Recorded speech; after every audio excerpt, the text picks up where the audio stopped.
ব্যাপক ছাড়া, বেতন কাটলে আর আজকে না আসার জন্য যদি কারোর উপরে কোনো জুলুম হয়, বিরোধী দলনেতা দল দেখবে না, কর্মচারী, শিক্ষকের, পুলিশ কর্মীর পাশে দাঁড়াবে।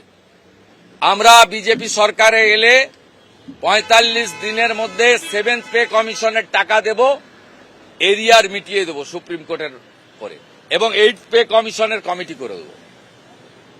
প্রত্যেকটা পুলিশ কর্মী, সরকারি কর্মচারী মিনিমাম 20 থেকে 25,000 টাকা বেতন বিজেপি আসার ৪৫ দিনের মধ্যে পাবেন।